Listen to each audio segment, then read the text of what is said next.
Honored guests, good morning. I am greeting you from Tiohtià:ke, Montreal, an unceded indigenous land whose custodian is recognized to be the Ghanaian Nation.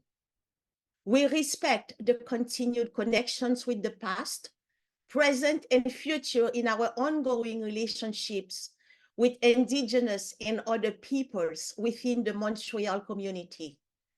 My name is Saôde Savary. I am a retired chemist, the founder and executive director of Olympes de la Parole Canada, an NGO dedicated to the empowerment of girls, their leadership, community engagement through global citizenship learning. Au nom du conseil d'administration des Olympes de la Parole Canada et des participantes à son concours scolaire, je tiens à remercier le Ngo-Csw New York d'offrir cette plateforme sécuritaire à nos participantes, ce qui leur permet de joindre leur voix à la conversation mondiale tenue dans le cadre de la 68e session de la Commission des Nations Unies sur le statut des femmes et qui porte cette année sur l'urgence d'accélérer la réalisation de l'égalité hommes-femmes et l'autonomisation de toutes les femmes et les filles en s'attaquant à la pauvreté. I welcome you to this intergenerational dialogue where our young participants will share their perspectives on the intersection of poverty with women's health in Canada. I am humbled and filled with gratitude by your presence today, because it shows you join me in encouraging our young participants to believe in their capacity to craft the future they want to live in. Peaceful, just, safe, inclusive, and equal.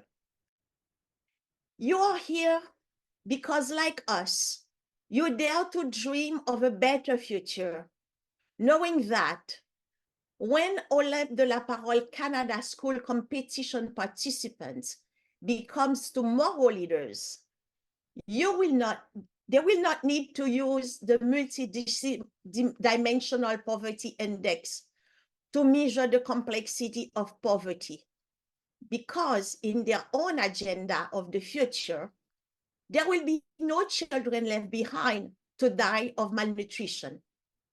There will be no inequality traps to engulf girls and women. There will be no stickiness of poverty that stagnate grandmothers, mothers, and daughters in the infernal web of poverty. The chain will be broken through access to quality education, good health, gender-sensible policies and structures. Girls and women will be empowered to knowledge and decent employment, which allow them to knock down barriers that have structured race and gender-based discriminations for too long. Everyone will be able to enjoy an acceptable standard of living, including equal access to decent housing, safe drinking water, sanitation, quality schools and daycare, human-focused healthcare service and delivery. Energy and transportation infrastructure will be expanded and maintained to end the plight of rural residents who are disenfranchised because they are literally stuck for lack of dependable internet connection or affordable transformation system. You are here because you believe, like us, that poverty can be indeed eradicated if leaders have the courage to address its root cause. And the good news is our young leaders are learning to have such courage. Olympes de la Parole Canada offers a yearly school competition where high school girls learn to reflect on the central theme of gender inequality and its impact on the empowerment of girls and women. Since the official launch in 2017, we have welcomed 165 participants from 20 schools across Canada and successfully collaborate with over 25 teachers. Our participants have designed or implemented 55 projects in collaboration with 50 Indigenous and non-Indigenous community organizations in urban and rural Canada. Olympes de la Parole is entirely led by volunteers who dedicated over 40,000 estimated hours of work since 2017. They take pride in knowing that they contribute to crafting the agenda of the future by mentoring one young leader at a time. Nous avons commencé ce dialogue intergénérationnel hier en explorant les intersections entre la pauvreté et la violence reliée au sexe dans les communautés urbaines et rurales du Canada. Nos jeunes présentatrices ont présenté leur indignation, ont partagé leur indignation devant des données probantes illustrant l'énormité du fardeau porté par les filles et les femmes qui vivent une situation de pauvreté. Leur contribution à l'éradication de la pauvreté est exprimée sous forme de solutions concrètes axées sur la citoyenneté numérique, la littératie financière, la prévention de la violence conjugale, de la stigmatisation et de l'isolement social des femmes affectées. Today, I am honored to continue this intergenerational endeavor, starting with a conversation in French with our keynote speaker before giving the floor to our young presenters. Chers invités, je suis heureuse de vous présenter Monsieur Edouard Staco. Il est vice-président des services, implantation et élaboration de contenu au sein de la société grecque, un fournisseur de solutions technologiques dans les domaines de l'éducation. Parallèlement à ses activités professionnelles, M. Staco est reconnu pour son engagement social et sa très grande sensibilité aux questions portant sur les inégalités.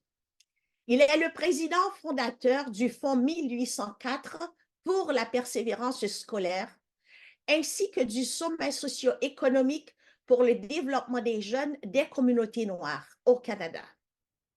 Monsieur Staco a siégé à plusieurs conseils d'administration, notamment celui du YMCA de Québec.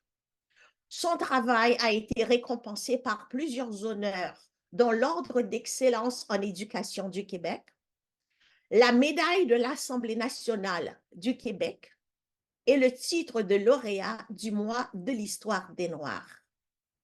Bonjour, Monsieur Staco. C'est un grand plaisir de vous accueillir dans cette tribune.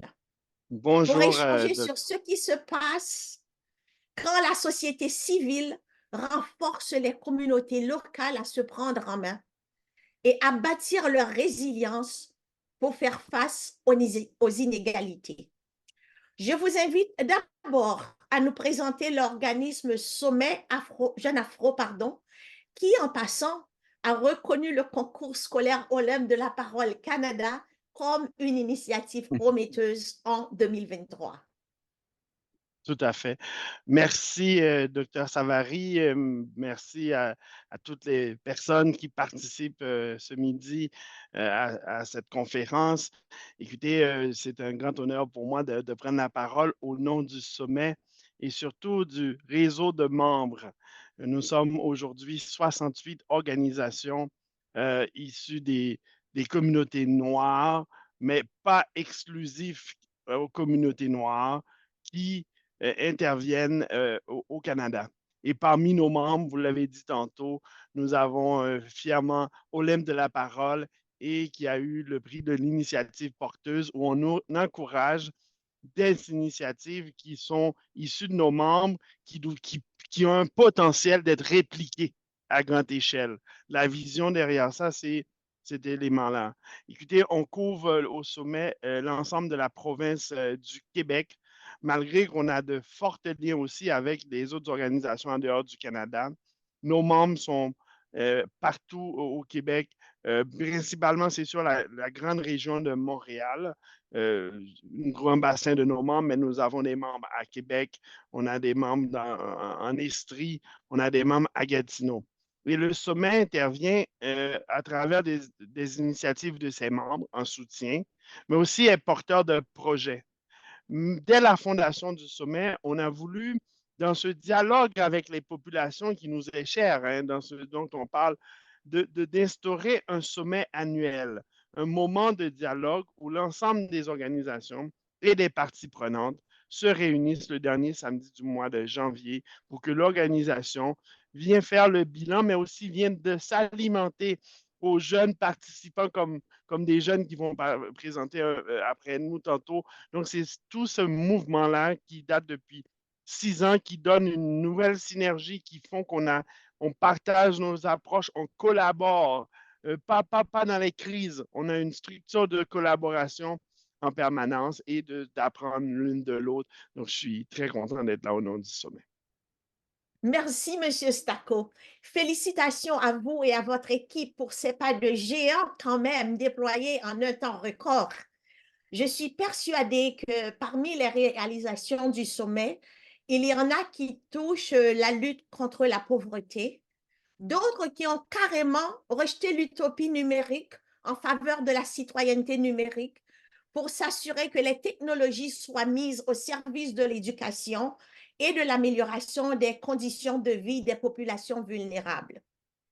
Tout à Monsieur fait. Staco, qu'on soit d'accord avec l'approche des capacités de Zheng qui conceptualise la pauvreté comme la privation des capacités de base permettant de mener une vie dans la dignité humaine, y compris assurer sa santé et son intégrité physique. Qu'on soit adepte de l'approche des droits humains qui aborde la pauvreté comme une violation des droits économiques, politiques, sociaux et civils, y compris le droit à la santé. Qu'on décide de revendiquer le discours pragmatique dont la dialectique réfère aux inégalités comme un obstacle à la croissance puisqu'elles exacerbent la pauvreté, ou alors qu'on consolide l'approche des capacités de Zheng avec un argument moral qui positionne les inégalités comme une forme de pauvreté et à partir de là sortir la responsabilité requise pour régler le problème. Peu importe notre position sur le sujet, les données récentes nous indiquent que la pauvreté est parmi l'un des plus grands défis auxquels l'humanité est confrontée aujourd'hui. C'est le premier parmi les 17 objectifs de développement durable. Les données récentes de sources diverses indiquent toutefois que nous sommes très loin d'atteindre les cibles fixées dans l'agenda 2030 des Nations Unies. Je sais que la société civile, dont Sommet Jeunes Afro, la société civile s'est mobilisée et est plus que jamais déterminée à accélérer l'éducation de la pauvreté. Pouvez-vous partager avec nous seulement deux cas s'il vous plaît, 2 cas succès du sommet Afro-Jeunes dans le domaine de la lutte contre la pauvreté? Mais écoutez, c'est sûr, merci de mentionner seulement 2 parce que nous sommes un collectif. Donc, sur 68 organisations, on pourrait citer des dizaines de cas, mais on va se restreindre à 2 cas. Parmi toutes les opportunités qu'il y a aussi, on sait que la transformation, la révolution numérique peut être porteur d'opportunités. Mais malheureusement, cette révolution est aussi porteur d'amplification de la pauvreté parce que ça crée cette fracture-là en ce vecteur de croissance, d'accélération, lorsqu'il n'y a pas un accès équitable, lorsqu'il n'y a pas une amélioration des compétences, amplifie les barrières.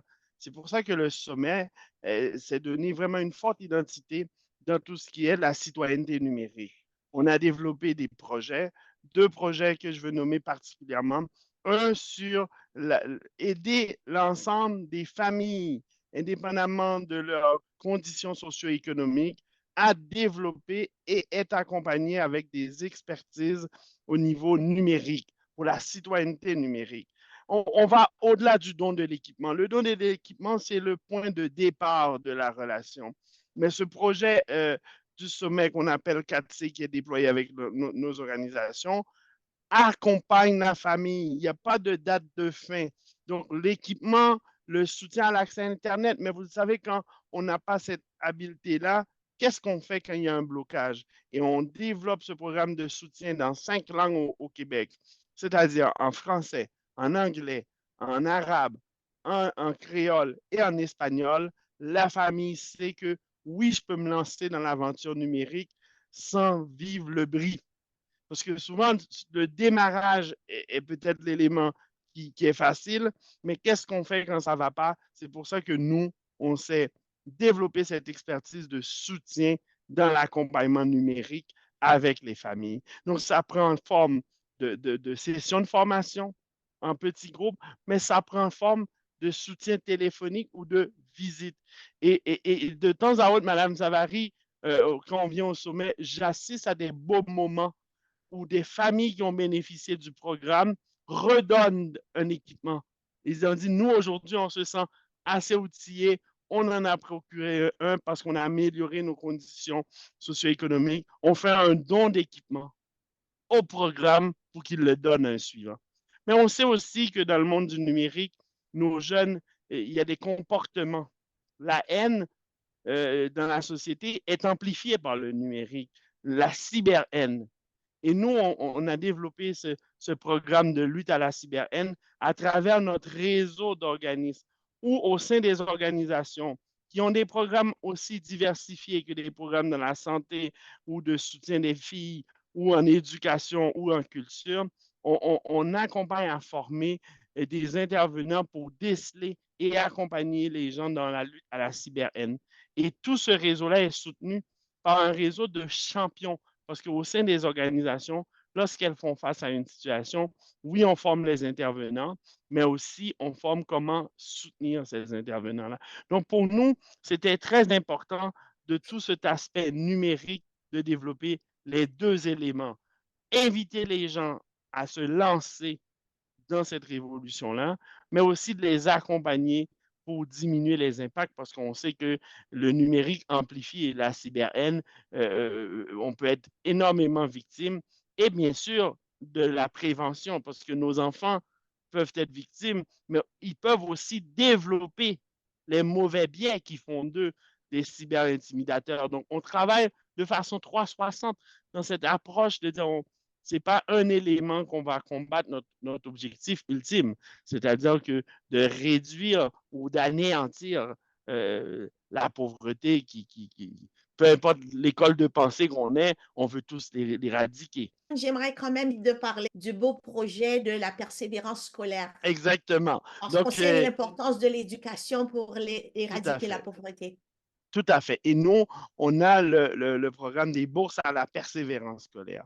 Parce qu'on sait qu'au Canada, on a moins un enjeu d'accès à l'éducation en termes des écoles existent, mais pour les jeunes, c'est de combattre le décrochage scolaire, qui fait qu'à peu près, en moyenne, 15 à 20 des jeunes finissent par ne pas obtenir ce premier diplôme du secondaire dans le temps. Et nous, on pense que ce combat dans la lutte à la persévérance scolaire pour favoriser la persévérance scolaire était fondamental. Et l'approche des bourses, et on n'a opté pas pour des bourses d'excellence, mais pour des bourses qui soutiennent le processus menant à la réussite. C'est-à-dire que peu importe la difficulté que le jeune auquel il fait face, ça peut être des difficultés de santé, socio-économique, ça peut être des difficultés d'apprentissage ou autre, et nous, on intervient pour reconnaître la persévérance comme processus garanti pour la réussite. Ça veut dire que ça se manifeste par l'amélioration des résultats scolaires, ça se manifeste par une augmentation de la confiance en soi, mais ça se manifeste aussi dans ce que la famille perçoit différemment ce jeune. Lorsque ce jeune passe à travers ce processus et se retrouve boursier pour la persévérance scolaire, c'est un élément où on voit que l'impact est extraordinaire.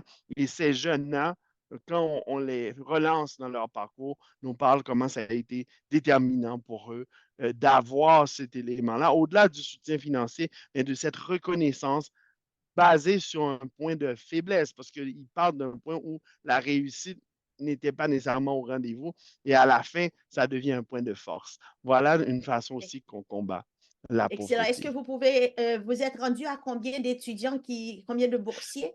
Équité, on est à 1438 Wow, et 1438 boursiers. boursiers. Et Oui. vous avez un budget de bourse de combien? C'est quoi l'objectif? En total, on a déjà remis plus de 500 000 dollars en bourse à des jeunes. Et là, pour la 10e édition, on veut faire une campagne pour aller chercher 1 million et atteindre encore plus de jeunes. Et je le rappelle, malgré on parle du sommet Jeunes Afro, il n'y a aucun critère d'exclusion dans nos processus. Au contraire, on favorise l'inclusion. On a des jeunes, bien sûr, beaucoup de jeunes femmes, mais des jeunes autochtones, des jeunes caucasiens, peu importe les origines, on a vraiment une mosaïque parmi les boursiers de la persévérance scolaire, mais aussi en termes de représentation géographique. Il n'y a aucun Excellent. critère d'exclusion.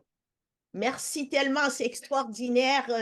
En effet, la réussite académique et la maîtrise de la technologie au cœur de la famille facilite l'autonomisation financière, ce qui permet de briser le cycle de la pauvreté de connaissances, la pauvreté de capacité et d'opportunités qui affecte si sévèrement les personnes racisées. Tout à fait. Merci, Monsieur Staco. Your Merci presentation beaucoup. sheds light on the positive outcomes that can be expected when communities decide to take charge of their own future through synergistic collective action by identifying shared visions, addressing pertinent challenges, all while networking to leverage opportunities for partnerships and collaboration. Now, Olympes de la Parole Canada competition participants will present their perspectives on how poverty impacts women's health at different stages in life.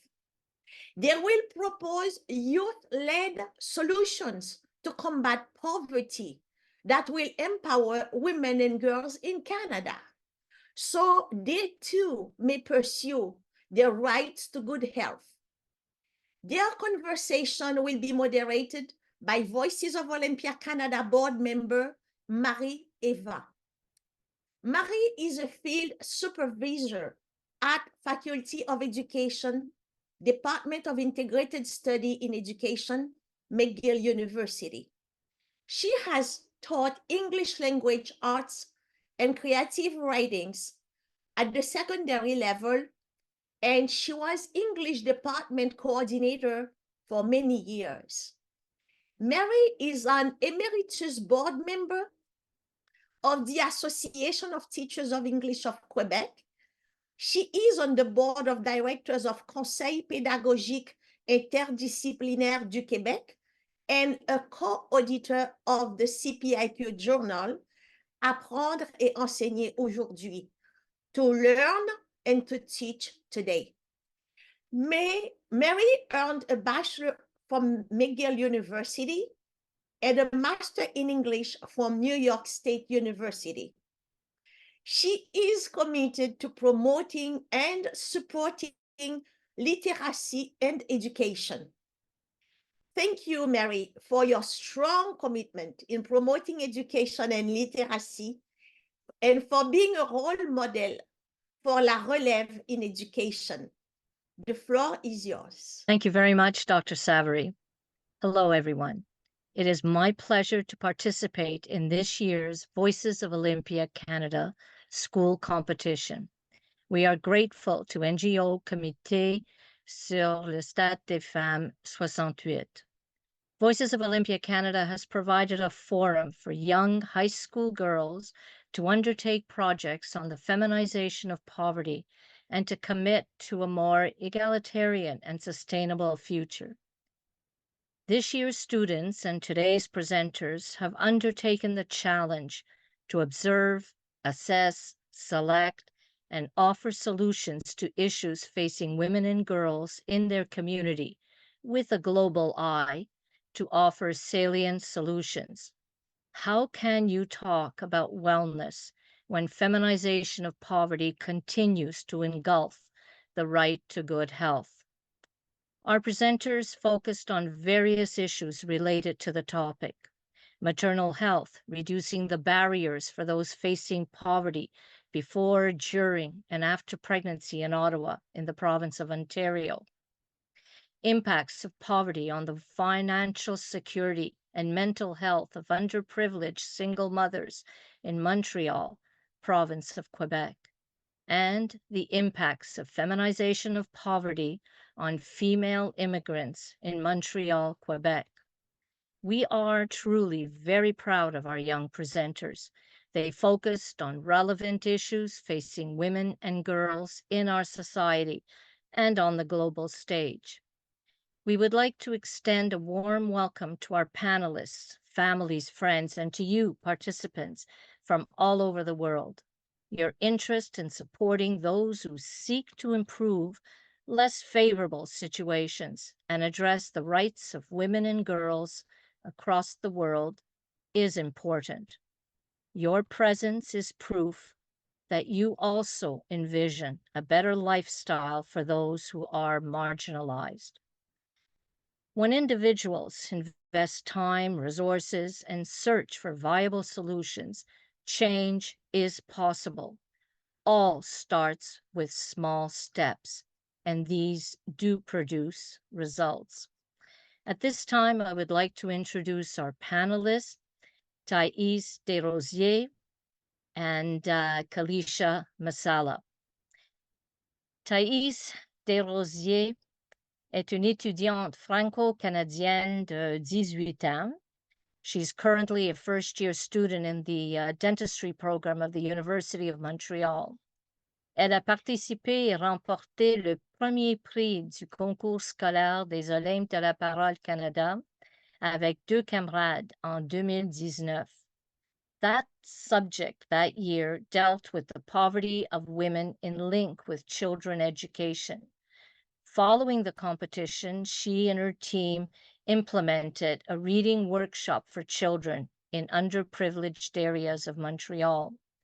The objective of the project was to compensate with the concerning lack of vocabulary that a child in disadvantaged environments hear versus a child in more privileged environments. This shortcoming inevitably causes a delay in the cognitive development of the child and inspired the creation of Tell Me a Story, Tell Me Your Story. Ainsi, les ateliers Raconte-moi une histoire, Raconte-moi ton histoire, mêlant lecture, musique et jeux, ont lutté contre cette problématique pendant plus de 2 ans. Thaïs is now an ambassador of Voices of Olympia Canada and is glad to be participating in this event as a panelist for the 2nd year in a row. And she will be addressing the presenters in a while. Kélicia Massala is a master's student in information technology law, specialized in intellectual property law at the University of Montreal. She's renowned for her advocacy work in gender equality, notably as the driving force behind Girl Up Quebec, founded in 2020. In 2022, she founded the annual Girl Up Quebec Festival to spotlight influential women in the community, and she received the Girl Up Project Award from the United Nations Foundation in 2023. De plus, elle a fait les gros titres le jour de la Journée internationale de la femme 2023 pour sa collaboration avec Hershey Canada, avec son visage sur les barres de chocolat Hershey vendues à l'échelle nationale. Maybe you've seen them. Kélicia focuses her efforts on two main critical issues: international gender equality and the importance of representation. Her journey is rooted in genuine passion, demonstrated through her active involvement and leadership in promoting gender equality and representation. Kélicia's story underscores her dedication to fostering a world where all voices are heard and equality prevails. Additionally, she has contributed her expertise to the Olympes de la Parole 2023 team evaluating high school projects. At this time, I would like Kélicia to start us off. Kélicia? Thank you so much, Mary, for your introduction. Hello, everyone. Our first presentation will be delivered by Jahnavi Thotla. She is from the OCSB-Holy Trinity High School. She will be speaking about maternal health, reducing the barriers for those facing poverty before, during, but also after pregnancy in Ottawa. Jahnavi, the floor is yours. Hello, everyone, and I hope everyone's having a good afternoon. Firstly, I would like to thank Ngo-Csw for this opportunity to present my team's project in the Parallel Events Forum and to amplify the voices of youth through this platform. My name is Jahnavi Thotla from Holy Trinity Catholic High School in Canada, Ontario, Canada, and our theme is about maternal health, understanding the barriers for those facing poverty before, during, and after pregnancy. My team members are Melanie Aguilar, Miriam Jama, and Zora Akbari, and the teacher supporting our team is Marianne Graham. Firstly, starting off are some key findings and insights on why the issue of maternal poverty exists. Income disparities is a key contributor to poverty for mothers in Canada, as a form of financial challenges such as lower wages, unemployment, and of course, the gender pay gap, affecting the mother's ability to support herself and her family. Mothers earn 85 cents for every $1 earned by fathers, while women earn 90 cents for every $1 earned by men without children. Access to the affordable and high-quality childcare is a significant barrier to mothers trying to pursue education and employment.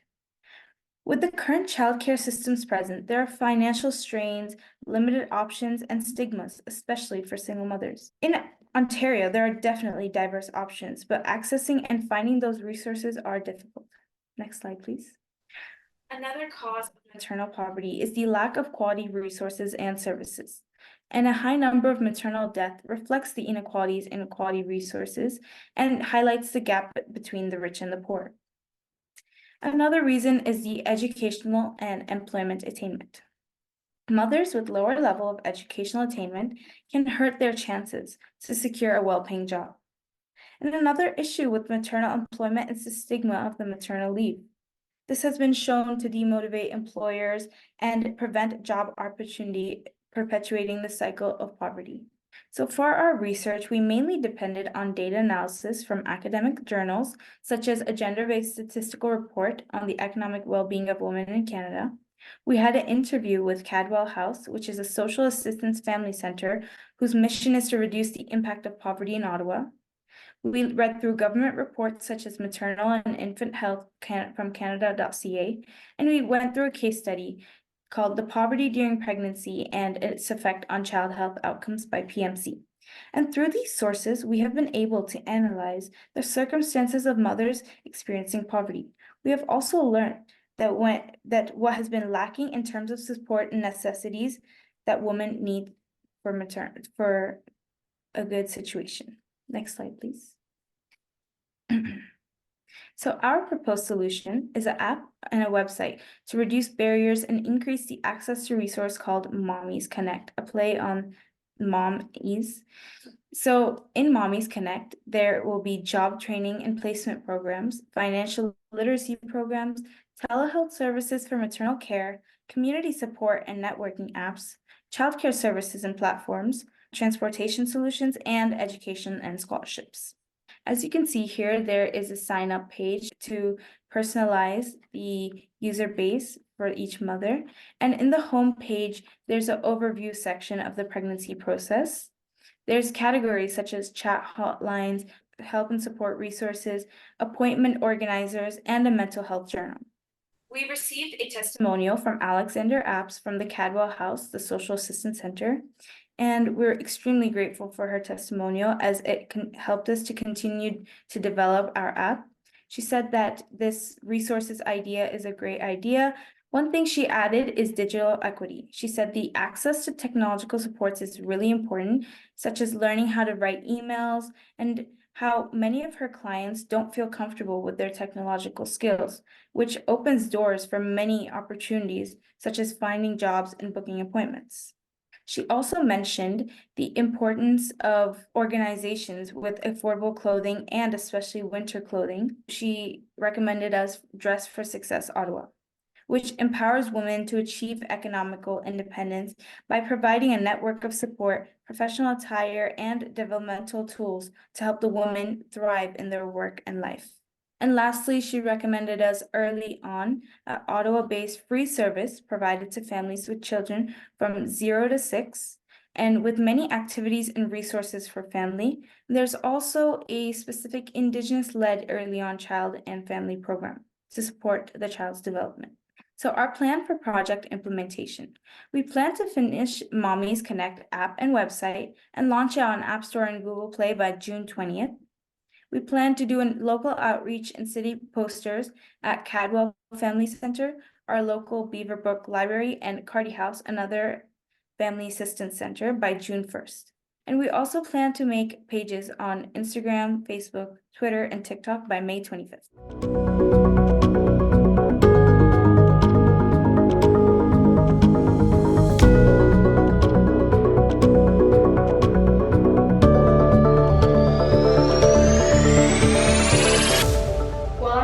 Is often considered an affluent nation, maternal poverty persists. Income inequality is a key contributor, with women disproportionately represented among those earning lower wages. Educational and employment attainment is a barrier for mothers who must multitask with childcare while also being the sole breadwinners of the family.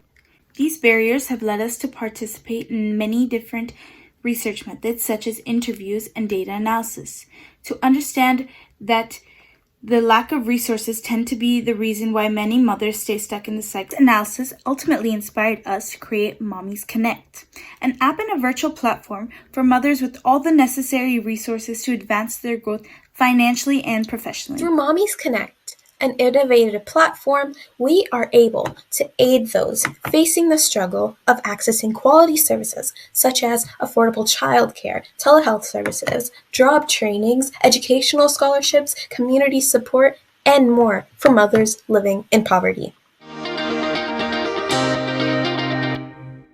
And on behalf of our team from Holy Trinity Catholic High School, we thank you for your attention. Thank you so much, Jahnavi, for your presentation. Very, very insightful. I do have a question for you. Your presentation, you touched on the challenges faced by pregnant individuals in poverty, not only during pregnancy, but also before and after.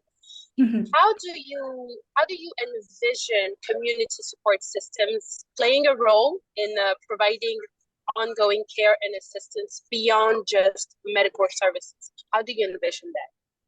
So we plan on engaging in collaborative efforts such as like NGOs, healthcare institutions, and local community support groups. And we hope to invest our time and effort into initiatives that encompass educational programs to empower the women with things like prenatal and postnatal care, financial literacy, job training, and childcare counseling. And we mainly want to focus on creating a network of support to foster the physical and emotional well-being through the peer support initiatives. All right, thank you. I do have a second question for you. You mentioned the impact of poverty on maternal health outcomes. How do you think education and awareness programs targeted specifically at young mothers in low-income areas could help improve overall maternal health in Ottawa? The problem of maternal poverty, it needs like a multifaceted approach, and it can't just depend on like the medical aspects. So there's things like programs such as prenatal education for women to navigate their pregnancy. There's programs of reproductive health for understanding things like family planning and pregnancy symptoms to assist the woman to make healthy pregnancy choices. And there's also stress management and support networks. And they're like educational programs to talk about mental health and coping mechanisms. It's similar to our mental health journal on our app.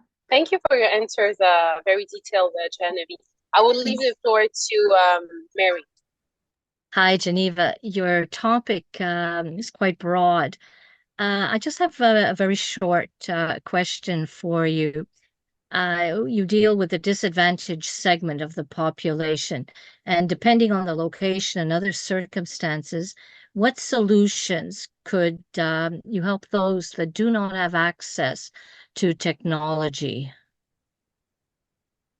So I could think of two solutions. One is a mobile clinic, which is a way to reach women in remote communities with not that much access to technology. And it could help them through their harsh winters by giving them the support and giving them the counseling that they need. And another is culturally competent care that medical and healthcare professionals can start training on to be more culturally sensitive and serve like the unique needs of each diverse community, such as like flexible birth plans or language supports. Thank you very much. Thank you. I'd now like to call on Thaïs Derosiaux to introduce our next presenter. Thank you, Mary.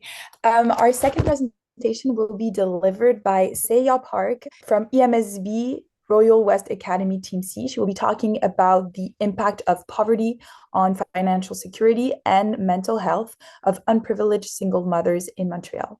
The floor is yours, Seya. Hello, my name is Seya Park, and I am representing Royal West Academy Team C. I am currently in Sec 4, so grade 10, and I am 15 years old. We would like to thank the NGO CSW 68 and Voices of Olympia Canada for this amazing opportunity. I'll be presenting our project entitled An Intersectionality, the Root Causes of Financial Insecurities and the Subsequent Mental Health Among Single Mothers. In general, full-time working mothers make nearly 74 cents to full-time working fathers. This phenomenon is led by the status quo in which fathers receive bonuses at a quicker rate than women do, as they are valorized and taken more seriously, as working mothers are perceived by society as being less responsible in the workforce. This subsequently exacerbates the wealth gap. Globally, mothers tend to receive lower wages than comparable childless women, the phenomenon which has been reported in numerous studies. A specific study has found that the average motherhood wage gap is of around 3.7%. This is due to the loss of their human capital during their child-associated career breaks. Through comparing the taxable income of single fathers and single mothers in the US, it was found that single mothers had lower income, consequently leading them to be more likely to be living in poverty. In the same study on the report of the status of poverty, it was found that 32.6% of single mothers lived in poverty, in contrast to the 7.4% of single fathers who lived in poverty. When looking at their quality of life, single mothers are much more mentally taxed than married mothers, according to a survey research conducted in South Korea. Residential instability, higher stress levels, depressive symptoms, suicidal ideation, and alcohol-related problems negatively impacted the quality of life of single mothers. Nationally, in simultaneity with the COVID-19 pandemic, the employment rate for single mothers decreased by 36% from the spring of 2020 to the end of 2021, while the employment rate increased during the same period for mothers with partners by 4.5%. In British Columbia, a study showed that single adults, particularly single mothers, are most likely to experience poverty and at its deepest level. It also showed that poverty impacts younger women at higher levels than compared with their male counterparts. While this information is a bit more outdated, for a regional scope, around 23% of female Montrealers aged 15 and older live below the income threshold, and the groups of women particularly affected include heads of single-parent families, Aboriginals, immigrants, and seniors. These statistics directly correlate with the mental health of single mothers. Moreover, they disproportionately utilize mental health services when compared to either married mothers or women without children.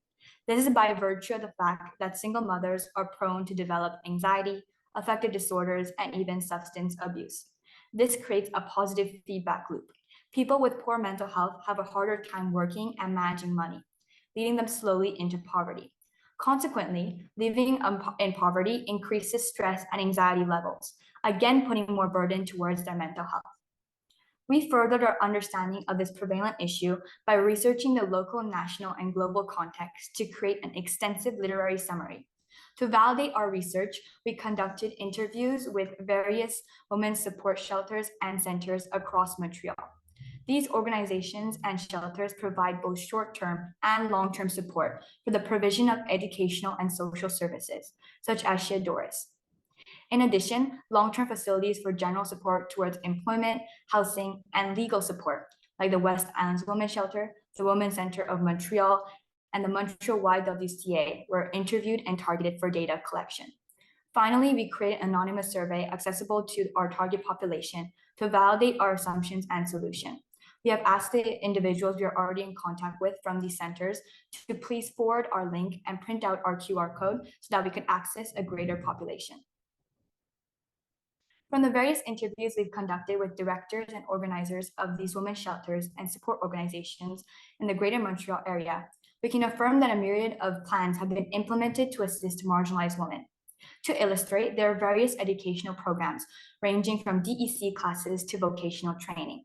To specifically address single mothers, there are many workshops related to stress management, coping strategies, and providing the language skills relevant to the employment needs of Montreal single mothers. Most importantly, they have expressed interest in supporting our solution by being a potential point exchange location for our proposed action, further explained in greater detail.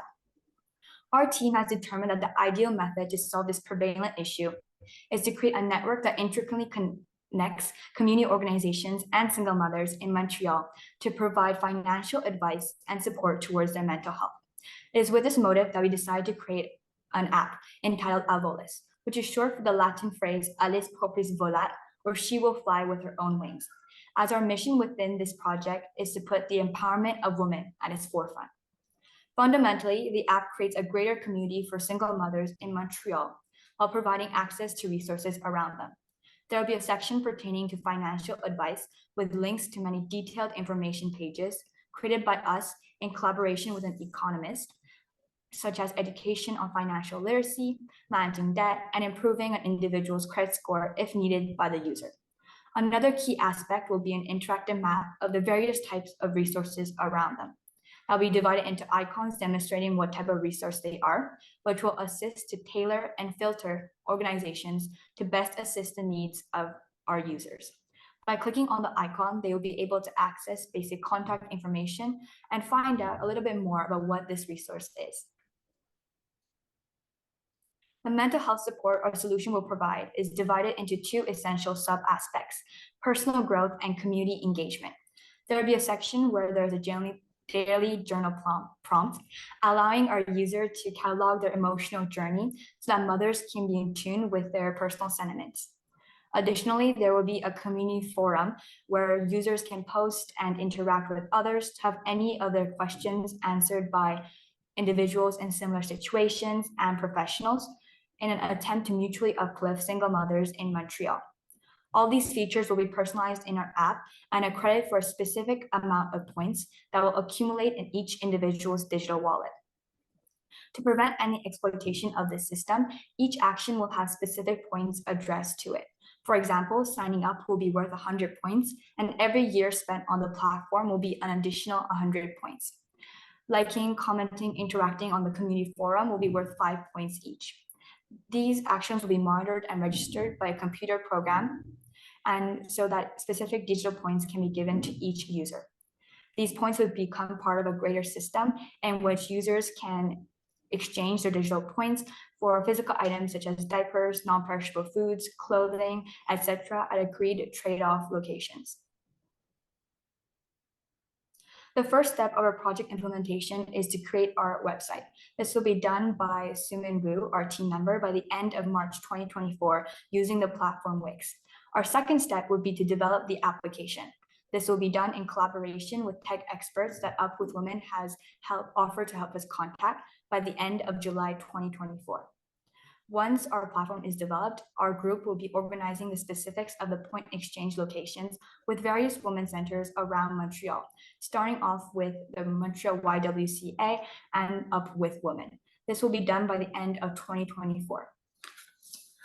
From July 2024 and onwards, our application will be publicized using various mediums such as social media platforms and contacting the women's centers.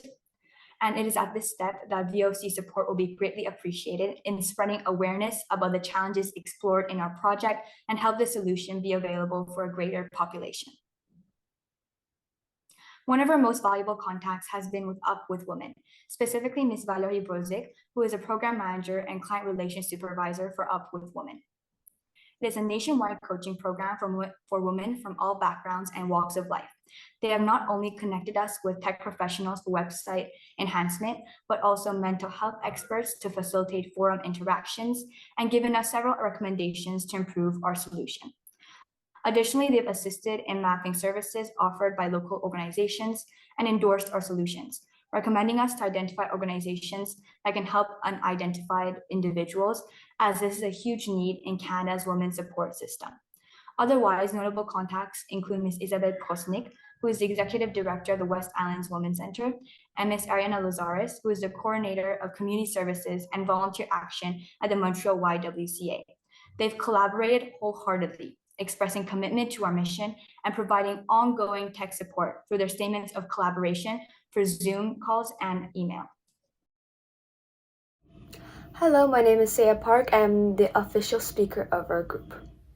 Hello, my name is Sumin Wu. I'm the team coordinator and researcher. My name is Chloe Berkovitz, and I'm the center writer and editor in our group.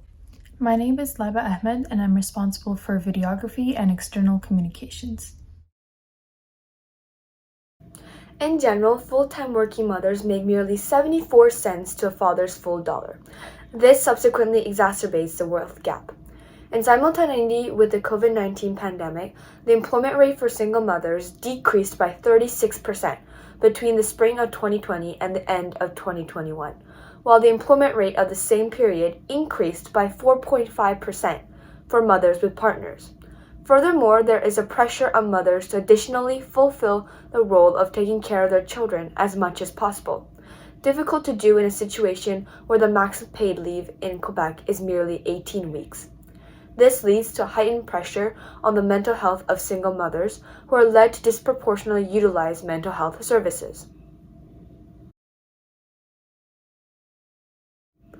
Our solution would be an app called Alvolis that aims to empower single mothers.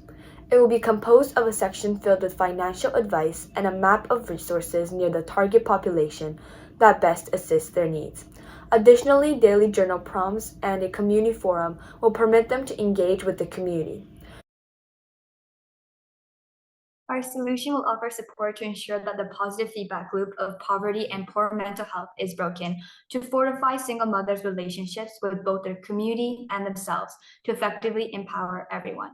On behalf of our team from Royal West Academy, thank you for your attention. Thank you so much, Saya. You did an amazing research. I did have a few questions for you.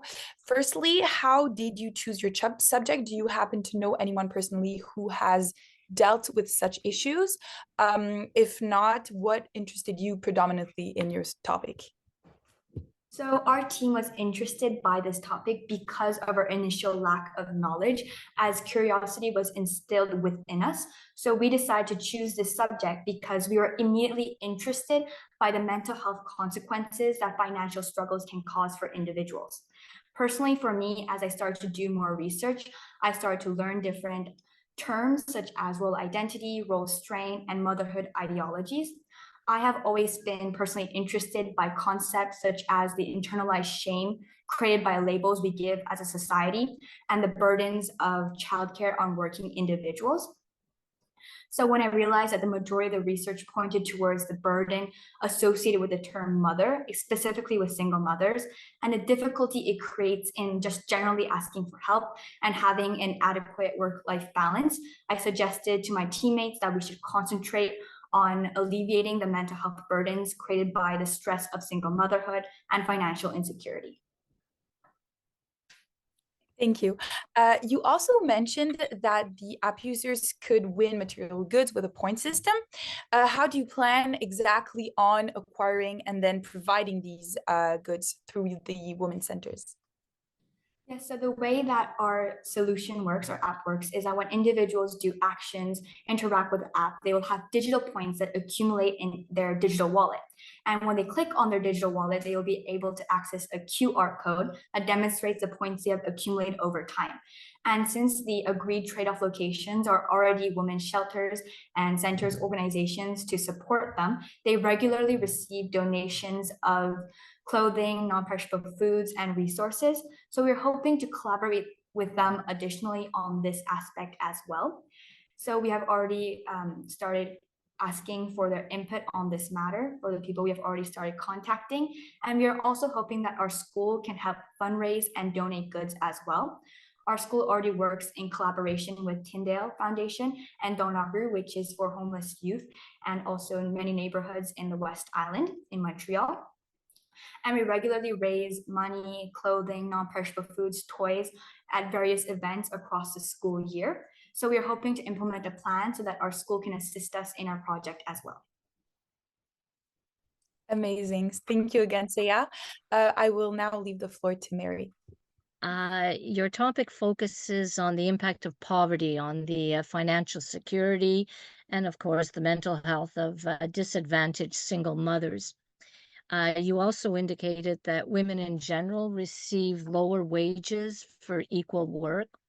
Why is there a distinct difference between single mothers and women in general? So this distinct difference can be best explained by a concept that our team researched, which is called a positive feedback loop. And there's this idea that, like I previously stated in the review of our research, it is a well-known fact that women receive lower wages for equal work compared to men. And this is a statement that affects women in general. So single mothers, mothers with children, and women without children as well. However, this aspect affects the mental health and financial security of single mothers to a greater extent, mainly because they do not have the additional support of a partner. So if we're talking about the financial aspect, single mothers are generally the sole earner of their household, which means that they have to financially take care of their whole family, while also suffering from the disadvantage caused by the gendered pay gap. And furthermore, this obviously leads towards a greater financial worries about the financial perspective of their family, which adds to a toll on the mental health that they already have. And over time, everything progressively works into a loop that degrades the mental health and financial security of single mothers at the same time. So to illustrate this, since they are pressured, single mothers or mothers in general are just pressured to spend more time with their children and take care of their children by themselves, they obviously have less luxury to spend time working. Since they spend less hours working, they receive less pay for the work they do. And this adds a financial insecurity to the mental health burdens they already receive from the difficulties of childcare. So single mothers are forced to make decisions that can alleviate their immediate difficulties, but over time becomes a cycle that is impossible to get out of. All right. Well, thank you very much, Seya. And now I will turn it over to Kélicia. Thank you, Mary. And our next presentation will be delivered by Yuxuan Zheng. She is from the study team A. She will be speaking about the impacts of feminization of poverty on female immigrants in Montreal. Yuxuan, the floor is yours. Good afternoon. My name is Yuxuan Zheng. I'm currently a secondary 5 student at the study, and I represent the study team. Before I start, I would like to address my gratitude towards NGO CSW 68 and Olympes Canada for this opportunity to present and discuss my team's project on feminization of poverty in immigrant women. My team members are Eliana Gasparini, Ava Serafi, and Maria Cristina Caliabetsos. And our supporting teachers are Madame Senecal and Ms. Liogas. I will start by explaining women's situation in global migration. Women migrate for various reasons, such as seeking refuge from poverty, conflict, and gender-based discrimination. According to UN Women, around half of the 272 million migrants in the world are women. However, only 42% of women migrants are in the workforce, compared to 58% of migrant men. This is caused by the fact that migration affects men and women differently. Women often face more obstacles when it comes to work-life balance due to the double burden, such as chores and taking care of the household, and they face unique challenges, including gender-oriented workplace discrimination and social exclusion. The hostile situation towards immigrant women has only escalated since the COVID-19 pandemic. Women migrant workers lost their jobs in large numbers. This is because many of their employment lack formal contracts and sufficient protection under labor laws. Women migrant workers are more vulnerable to losing their job as a result of the economic downturn caused by the pandemic. Now I will move on to some key data showing how the same issue is observed within Canada. As of 2023, there are more than 8 million immigrants with permanent residency living in Canada, which represents more than 20% of the total Canadian population. While immigrants make up over 1/5 of the population in Canada, the income gap between immigrant women and native-born Canadians remains significant. According to Statistics Canada, about 80% of Canadian-born women with a bachelor's degree or higher have a full-time job, compared to 62% of recent immigrants. Among those immigrant women with full-time employment, their average annual salary is still $14,000 less than Canadian-born women. This is often because of their difficulties in getting their previous work or education experience recognized. According to the gender wage gap statistics published by the Organization for Economic Cooperation and Development in 2022, there is a 17.1% difference between annual earnings of immigrant women and men in Canada, highlighting how poverty in migrant targets women. Moreover, lower wage industries, particularly hospitality, food services, and lodging, have often seen an overrepresentation of immigrant women, making them more vulnerable to economic instability. With the factors above, 15.4% of women immigrated to Canada from 2016 to 2019 live in poverty, compared to 9.1% of immigrant men, according to a report named Gender and Poverty by Leaf.ca. Quebec, as a province with more than 62,000 immigrants, still has the issue of feminization of poverty in immigrant population.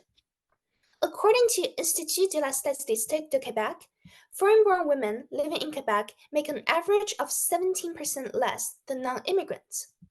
Another piece of information from Current Issues for Montreal Women states that even in Montreal, the city hosting almost half of immigrants in Quebec, the average annual earning of an immigrant woman is only 70.2% of an immigrant man's.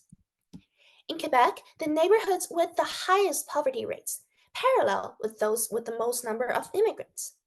These neighborhoods are Parc Extension with 57% of its inhabitants as immigrants, and Côte-des-Neiges with 83% of its inhabitants as immigrants.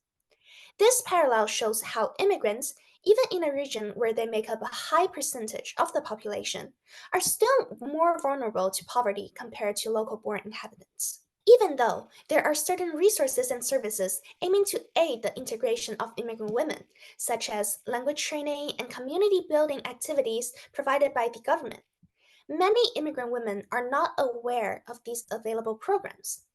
Moreover, the in-person and fixed class schedules make it difficult for immigrant women who need to work and take care of their families to actually attend these sessions. That is why Amy and I have decided to create an application called ImmiLinked with more individualized services to provide to immigrant women. On our interactive database, immigrant women can match with a Canadian resident from her home country. This mentorship program would allow these immigrant women to get first-hand information from someone who has experienced the same obstacles as them. Consequently, it would facilitate the integration of newly arrived immigrant women by allowing them to efficiently receive unique information that would be most helpful to them about job opportunities, available services, and ways to reach out for help. To ensure our users can receive the help they need, when they sign up, they will indicate their countries of origin and their field of profession so that we can match them with a mentor from a similar background.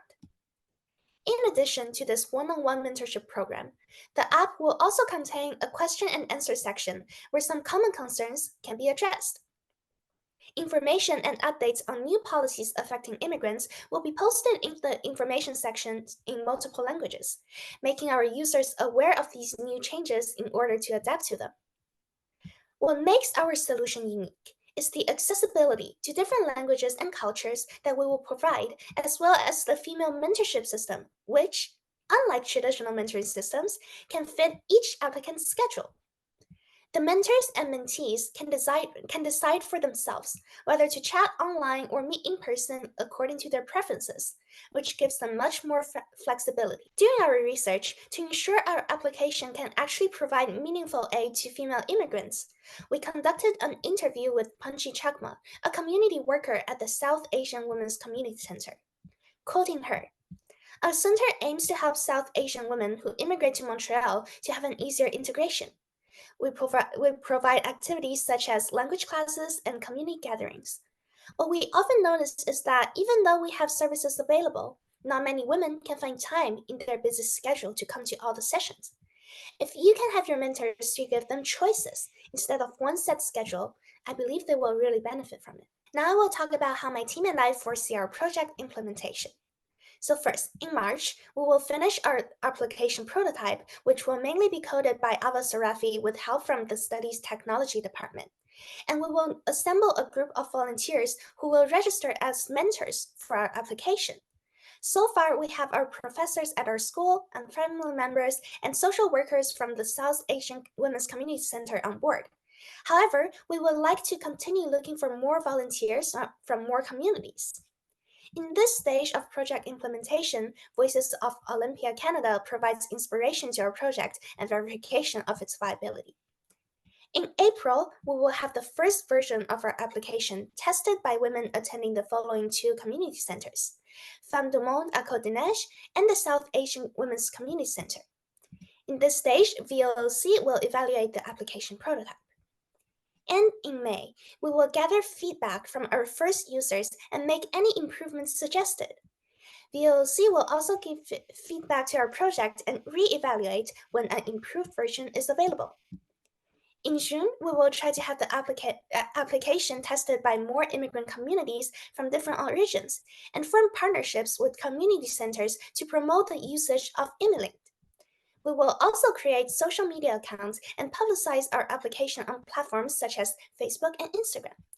Voices of Olympia Canada will help with the project promotion through its website and possibly provide funding. And here is the video summarizing our project.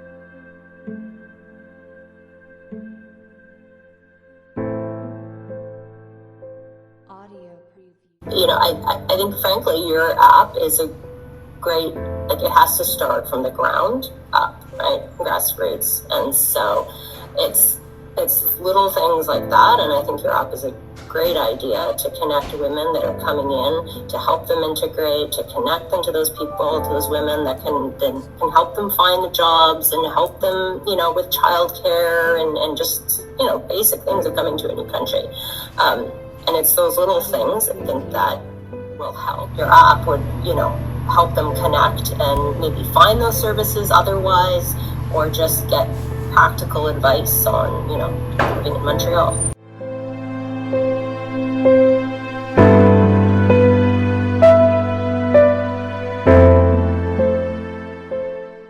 Through data analysis references, case studies, and interviews, my team and I have gained insight into the difficulties faced by female immigrants.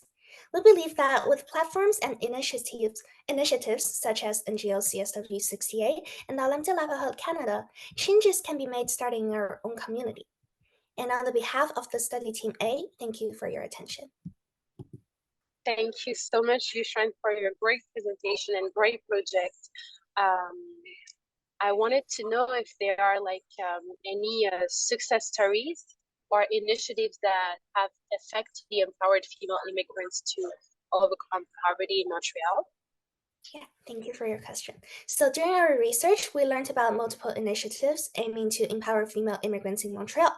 For example, the nonprofit organizations, the South Asian Women's Community Center, Femmes du Monde à Côte-des-Neiges, and Promise, they offer multiple services to support and empower female immigrants to overcome poverty in Montreal. For example, they've been offering community gatherings, language training, food actions, and information seminars in order to ease the integration process. And taking the NGO Promise as an example, it forms partnerships with multiple lodgement companies to offer lodging services with more than 200 rooms for women actively seeking for affordable housing.